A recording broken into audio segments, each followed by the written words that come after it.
Good evening and welcome to the NUI Galway CAO Information Evening. My name is Caroline Duggan and I'm one of the school liaison officers here at the university. So tonight I'm joined by a panel who are going to answer some kind of key questions around CAO application, about studying at the university and about career opportunities after graduation. So I'm going to begin by introducing the panel to you. So first we have Mary Liddy, and Mary is Deputy Admissions Officer at the university. Then we have Claire Murphy. Claire is a career advisor in the Career Development Centre. Then we have Dr. Gavin Collins, and Gavin lectures in microbiology. He's also the first year coordinator for the BSc in Environmental Science, and he's responsible for student recruitment for the College of Science and Engineering. Then we're joined by Elaine Ray, and Elaine is Marketing Manager for the College of Arts, Social Science and Celtic Studies. And last but certainly not least is Ryan Guilfoyle. Ryan himself is a graduate of the University of the BCom programme, and he's also Marketing Officer with the Sports Department here at NUI Galway. So to kick us off, I'm going to start with Mary Liddy. As I said, Mary is the Deputy Admissions Officer. So Mary, I just want to begin. There are very important CAO deadlines coming up for Leaving Cert students. And I was just wondering, what do students need to be aware of around these important deadlines? Yes, Caroline, that is correct. The CAO deadlines and dates they're very important. They're not flexible. So the first important date coming up, I suppose the most important one, is the 1st of February. That's regarded as the normal CAO closing date for applications. I would, however, advise students to apply by the 20th of January because there's financial advantage involved in making your application, by the 20th of January. But the 1st of February is the normal CAO closing date. I can't see any reason for particularly Leaving Cert students not having made their application by that date. And if you are applying for a restricted course, now we have only one restricted course at NUI Galway, and that's medicine, you must apply by the 1st of February. There is no late closing date for restricted courses. So I'd encourage everyone to think of the 1st of February as D-Day. After that, then, there is a May the 1st late application date. And if people, for goodness knows what reason, don't apply by the 1st of February, they still can apply by the 1st of May for all of our courses, bar medicine. It's a little bit more expensive to apply by the late closing date. Then, if you've made your choices, as you will do on the 1st of February, and you've made your course choices, on the 4th of May, there's a change of mind opportunity opens.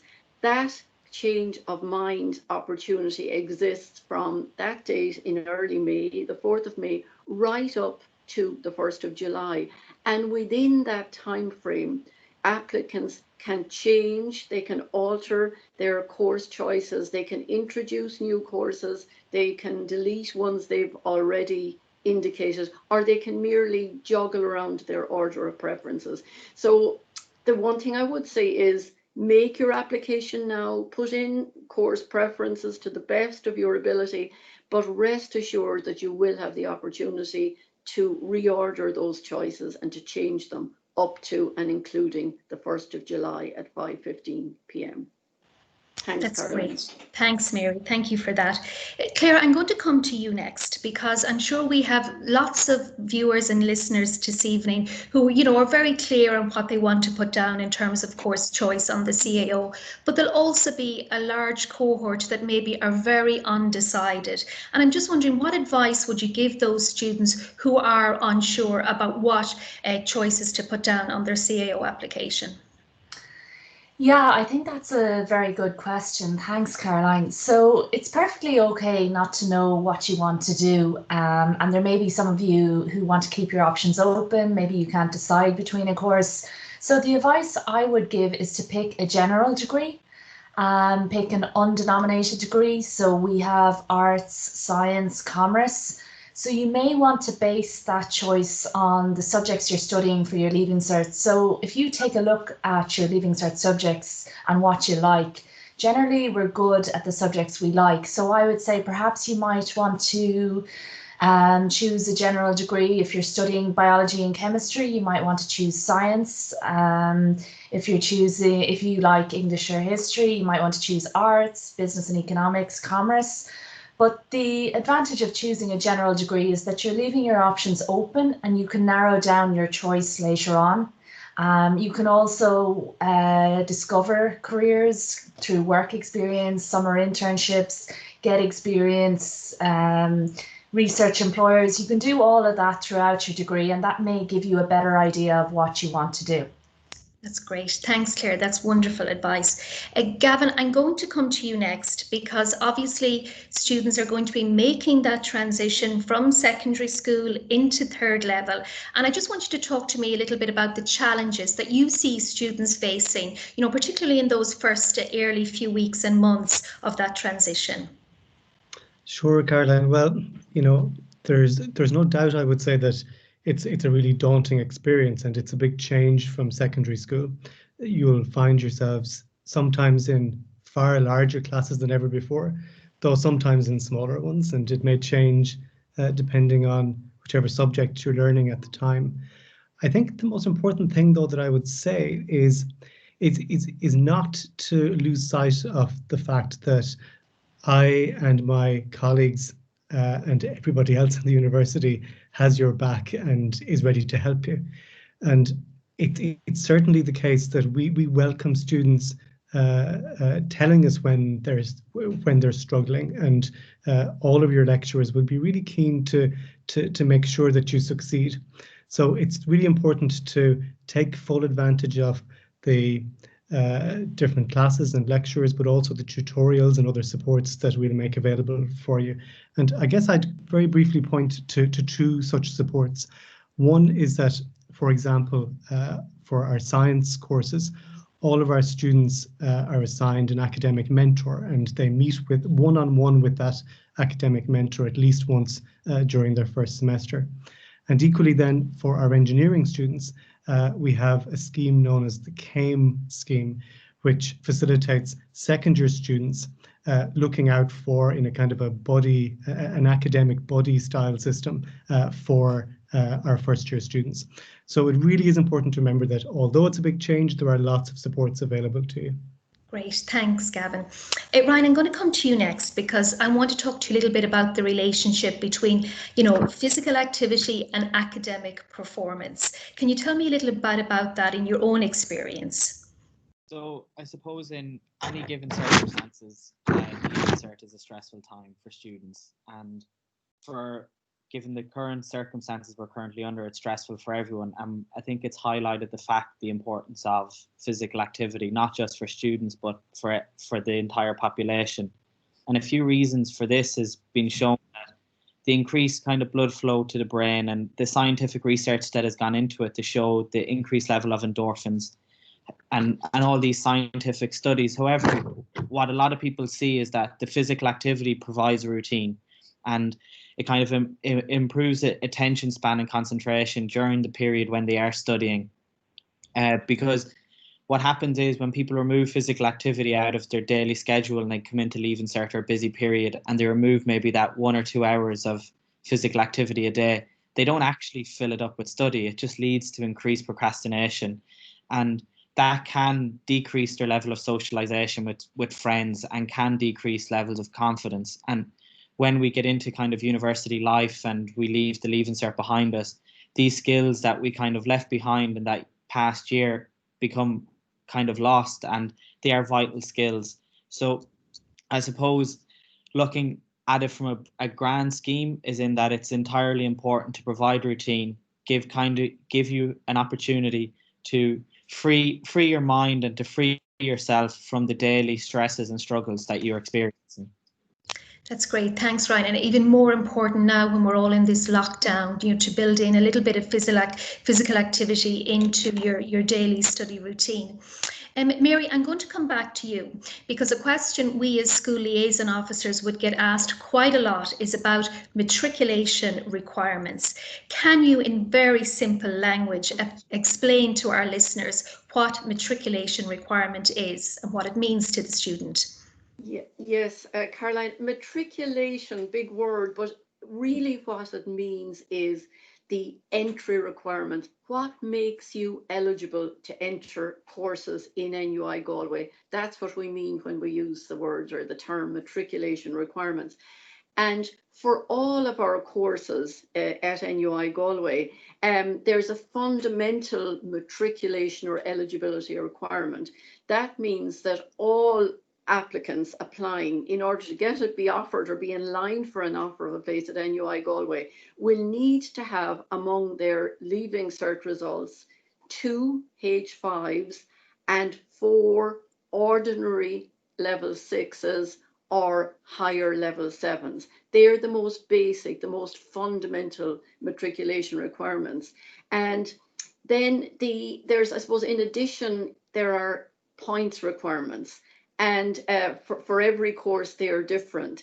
And for all of our courses at NUI Galway, the subject matriculation or eligibility requirements for applicants are that they have Irish and English. Now, beyond that, there are further requirements, subject requirements for particular courses. For example, if you're applying to a BA degree, you will have the Irish, English, and you're also required to have another or a third language.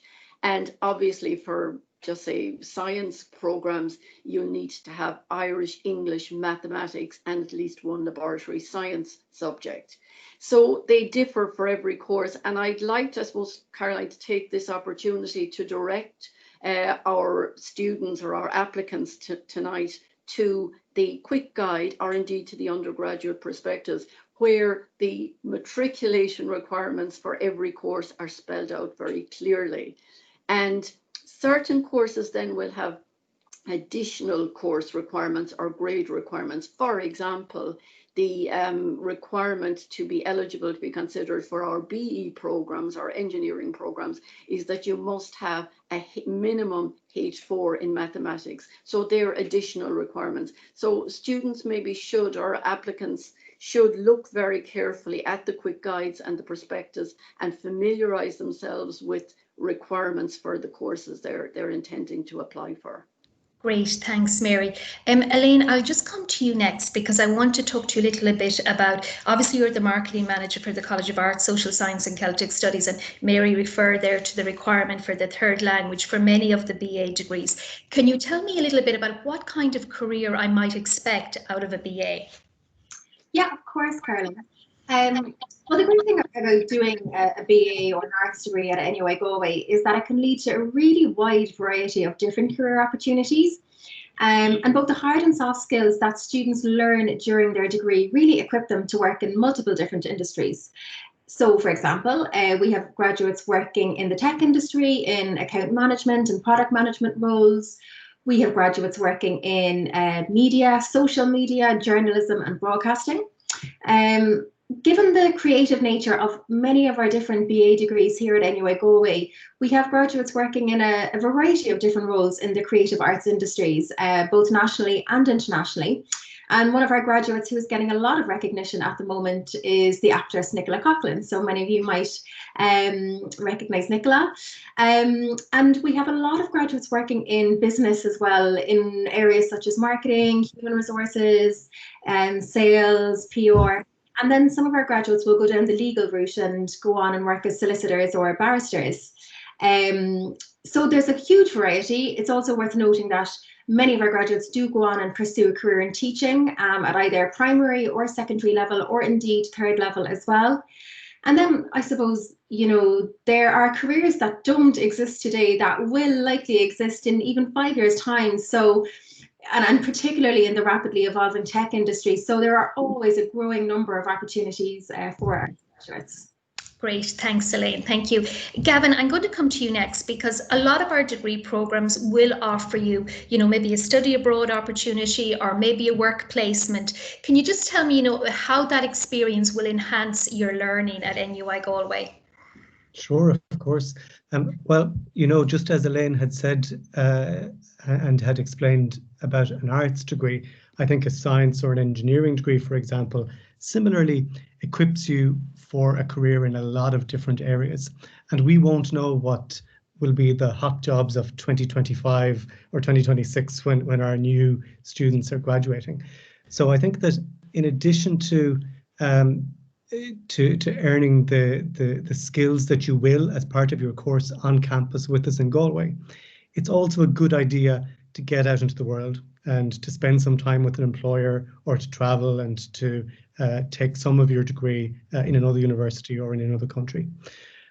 So certainly I think that it can be really beneficial, and some of our degrees are biopharmaceutical chemistry degree, environmental health and safety, biotechnology degree, for example.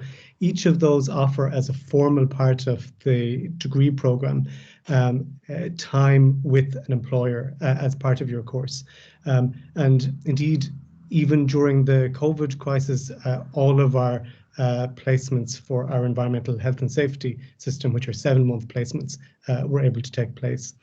And this is something where you can get a taste for industry and for the workplace, but also start to build your network and get to know a prospective employer, get a good reference. And in many cases, our students have gone back and started careers with the same companies with which they had done their placements.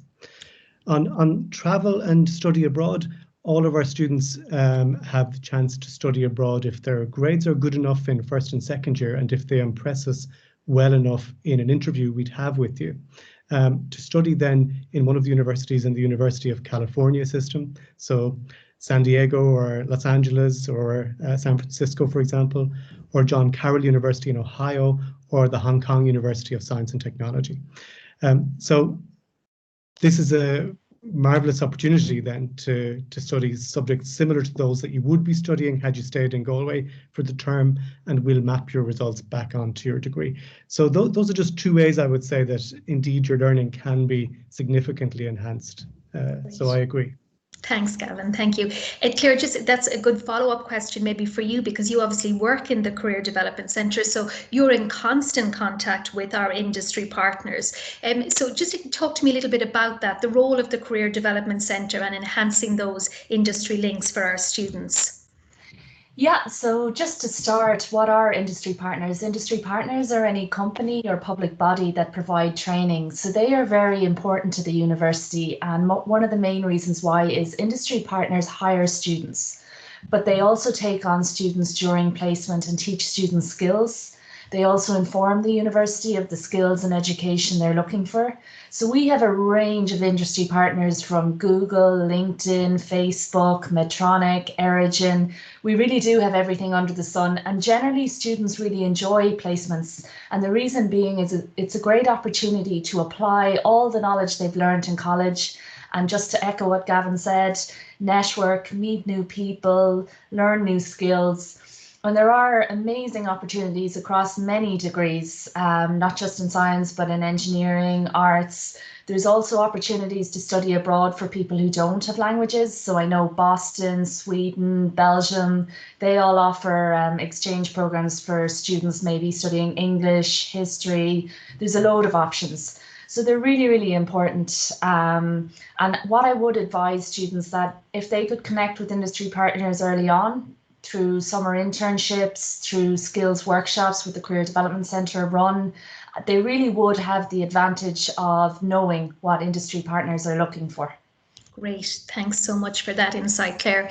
Elaine and Ryan, I'm going to come to you next because I want to talk a little bit about scholarships. And Elaine, I'm going to start with you because I want to talk about the Creative Arts Performance Point Scholarship, because I believe that application will be opening shortly.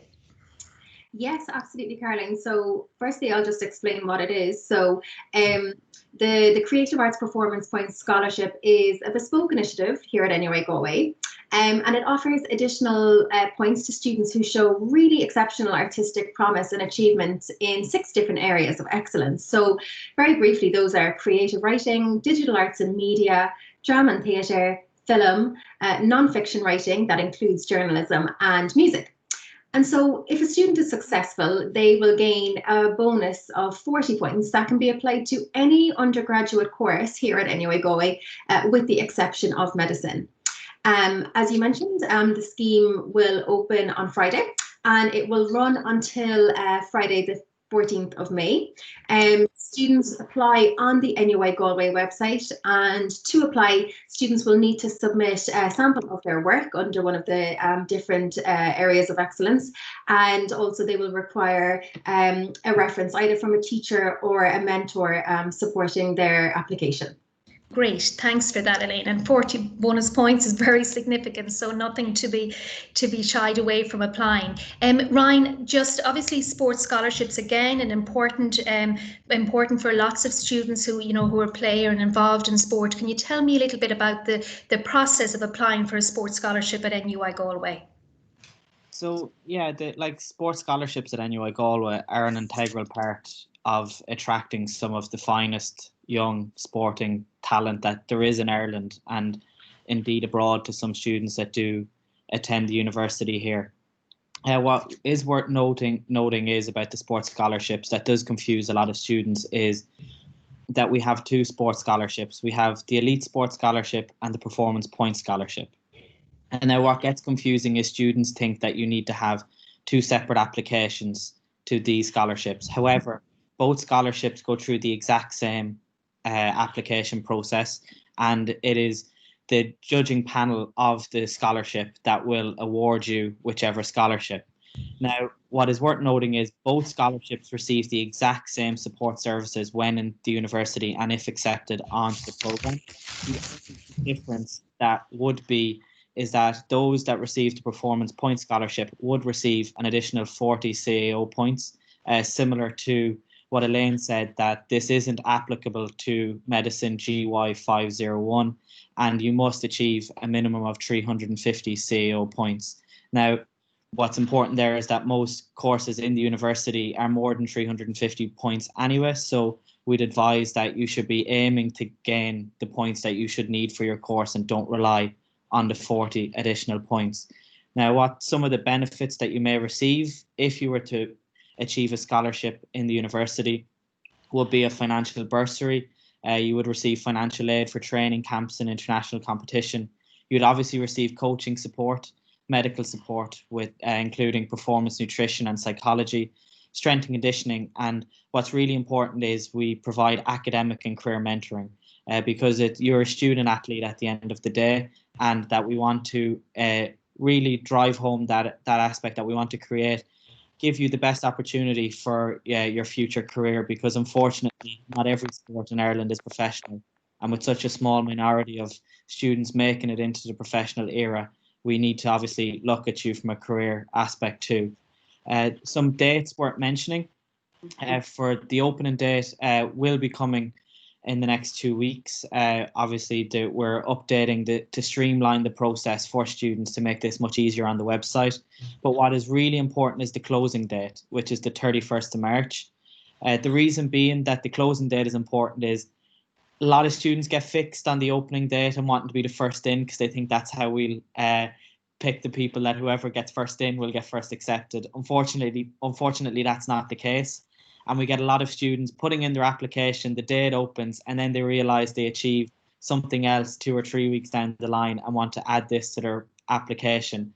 So we'd advise us in compile your data that you want to put into your application process and perhaps submit it maybe a week before the deadline. Brilliant, thanks, Ryan. That's really good advice to any student interested in sports scholarships. Elaine, I'm going to come back to you because one of your answers there, you touched on teaching as a career, and it's always a very popular question for students, both teaching at secondary school level and primary school. So could you explain to me a little about the options at NUI Galway for teaching? Yeah, absolutely, Caroline. As I did mention, many of our graduates do go on to pursue careers in both primary and secondary teaching, and they are very popular options. So I'll start with students who are interested in secondary teaching. So the most common path would be to do either a BA Joint Honours degree, which is our flagship arts degree here at NUI Galway, and this is a joint major degree in 2 subjects. or else to do the BA Arts with Children's Studies degree, which is a joint major degree, but with an additional specialism in Children's Studies. So in both of these degrees, students will select subjects. And it's just really important to say that it's important to select 2 teaching subjects. So subjects that you will be able to teach at second level. And then once students finish their degree, they'll then need to go on and complete a professional Masters of Education in post-primary teaching, which we offer here at NUI Galway. And this is a 2-year Masters, which is really the teacher training element. So then after the professional Masters of Education, students will be equipped to do go on into secondary teaching. And then for students interested in primary teaching, again, the most common path would be to do either a BA Joint Honours degree and select relevant subjects, or the BA Children's Studies degree, which is a more specialised degree in the area of children's studies. And again, on completion of either of these degrees, students will need to go on and do a professional Masters of Education in primary teaching. Now, unfortunately, we don't currently have one of these at NUI Galway, but I would just say it's very important that if students are interested in primary school teaching, that they check the entry requirements of this professional Masters of Education in primary teaching at the various institutions that do offer it, and because there might be some additional requirements, particularly regarding specific grade requirements at Leaving Cert level. So those are the most common pathways for either secondary or primary teaching. Thanks, Elaine. And I like the way you say not yet. So hopefully maybe someday we will be offering a master's in primary school. Claire, I'm going to come to you next because, you know, the whole idea of careers, students can become a little bit obsessed, Leaving Cert students, about what career I'm going to have. And I'm just wondering, how much consideration do you think a student needs to be giving to that at this stage of the process?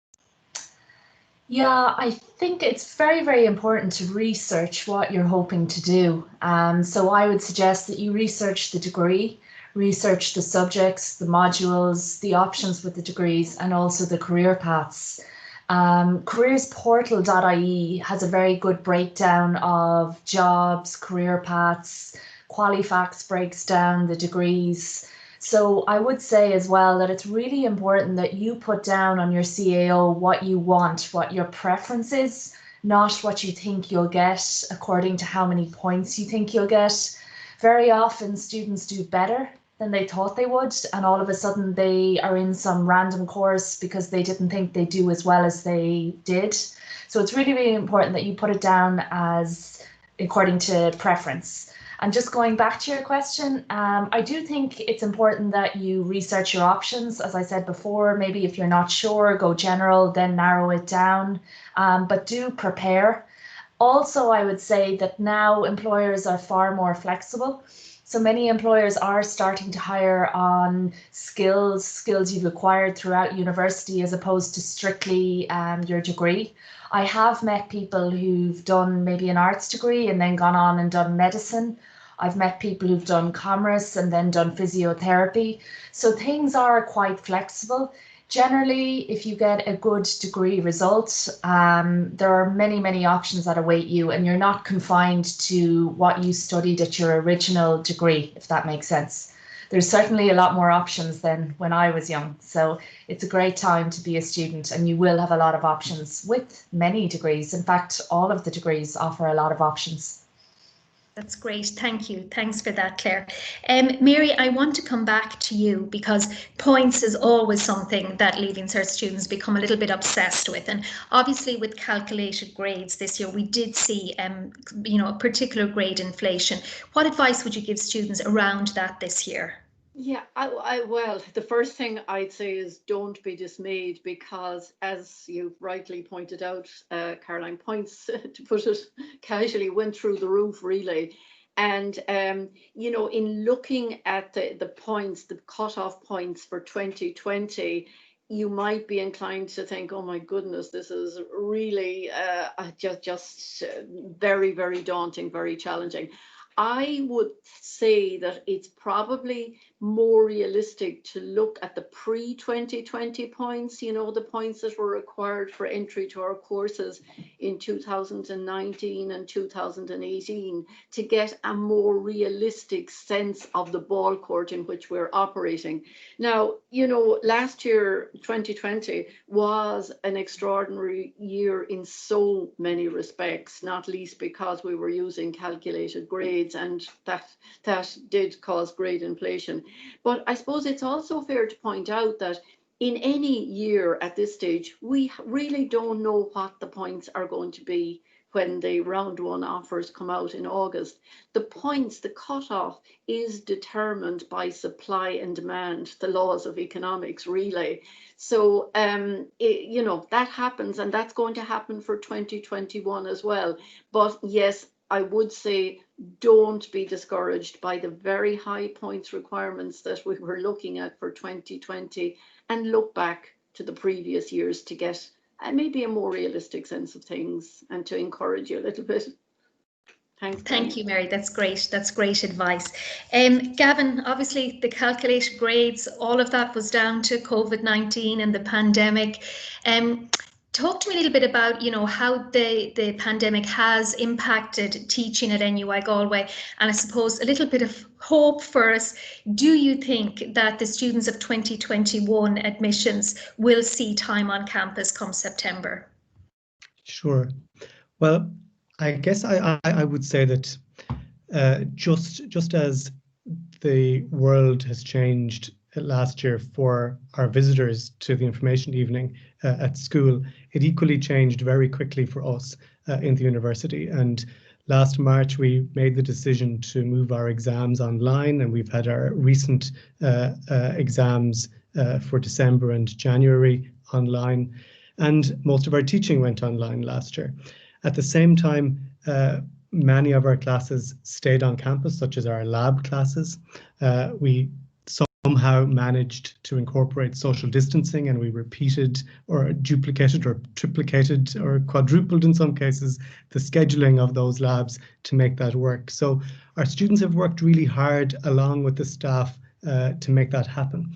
And it's certainly been a really challenging experience. But I would say, and perhaps doubly as a microbiologist, that I'm really hopeful about where we're going now. We have vaccines, which is really great news. And ultimately, I guess once we come out of the pandemic, I think we will be learning to live with COVID-19 probably every year in the way that we live with the flu virus. So I'm very hopeful, actually, that we'll get back to normal, and I'm certainly optimistic that we'll have our students back in September 21. Great, thanks Gavin for that little bit of hope. We all need it right now. Mary, could I come back to you and just ask you maybe to give us maybe 3 or 4 tips around completing the CAO application form, just some things that students should be aware of? Yeah, actually, I think Claire has covered a few of those very good points, and has given a lot of tips already, you know. For example, the first thing I would say, maybe go for it. Fill in, even if you're not absolutely sure about what courses you're most interested in. When you apply on the 1st of February, indicate some course choices. There's plenty of time to revise and reorder those, as we said, you know, between May and July. So don't hesitate. Don't just put in your name and address and say, I'll come back later. That's not a good thing. Sometimes, believe it or not, applicants forget to come back. I don't think that has happened to any of the people listening tonight, but it does happen. The CAO every year get an amazing number of people who don't indicate any choices at all. The other thing I would say, and I think it was mentioned already, was it by Claire, that it really is important to put down your course choices in sincere order of preference. Don't just put down what you think you're going to have the points requirements for. Put down the courses you're most interested in, and if you don't get your first preference and your highest preference course, you know, you'll probably get your second or your third choice, and that's not the end of the world. So it really is important to do yourself justice and put down the course you most want, because if you don't, you may end up being offered a course that really is only of kind of secondary or very little interest to you. Yeah, so go for it. And the other thing I would say, and maybe it's been pointed out to already, in putting down the courses now, you're not sworn, you're not committed to staying with those courses. And I would strongly advise all applicants to really look closely at the prospectus, read about the course content, make follow-up inquiries with program directors and indeed with ourselves in the admissions office around anything you're unsure of. We are here to help and advise you. We want it to be a good experience for you, and we really want you to be with us in September of this year. Thanks, Mary. Ryan, I'm going to come to you for my final question. You are a recent graduate of the university. You're a BCom graduate. So can you tell me a little bit about, why you chose NUI Galway and what your student experience was like at the university? So I suppose to start off, this is probably personally the easiest question for me to answer, because it was possibly, looking back, the best decision I made was coming to NUI Galway. And that's not to sugarcoat the fact that it was a difficult time choosing NUI Galway, because I'm originally from Cavan. Initially, everyone kind of where I was from would have obviously been pushed towards universities and colleges in the east side of the country. And I suppose I was that student in Leaving Cert that didn't know what I wanted to do. I understood what I was good at. I understood what I liked doing, but I didn't know if I wanted to do that as a career. And it was trying to draw the line between hobby and a career, and seeing something that I would do in the future. And that was quite difficult. And NUI Galway, I found, when I looked at all the universities, gave me that opportunity to do them undenominated courses, like Claire said earlier on. And BCom was the most obvious choice for me, having done all 3 of the business courses in Leaving Cert. When I obviously did all 3 subjects and I was quite good at them and probably my best performing subjects, I thought that maybe that's the path to go down. And I then took a second option. I was like looking at a university that I would be happy to live in, because it's a while it's not a long period on the grand scheme of things, 4 years is a long time for a student that has never left home before. And I wanted to go to a university that would support my sporting endeavours and my academic endeavours. And I think NUI Galway gave me that. It's an integral part to the city. It's in the heart of Galway. Everything's within walking distance. And as I always say, it's far enough away from home that my parents don't bother me, but it's close enough to get a bus when I need it. And I know, like, I laugh when I say that, but as in that was so important to me that I could go home when I needed to and when I wanted to.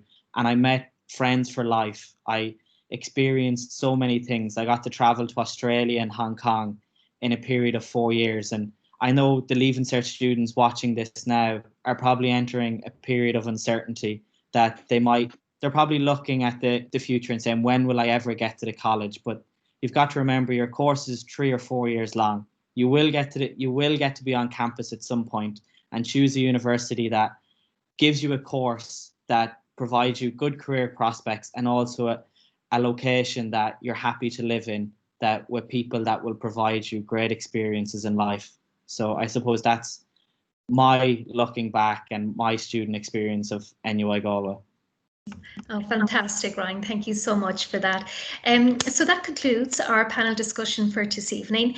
I want to thank my panel for giving up their evening to join us this evening, but I also want to thank you, our listeners and our viewers. I want to thank you for joining us, and I want to wish you the absolute best of luck in the Leaving Cert exam. I hope we will see many of you on campus in NUI Galway in September. So thank you very, very much.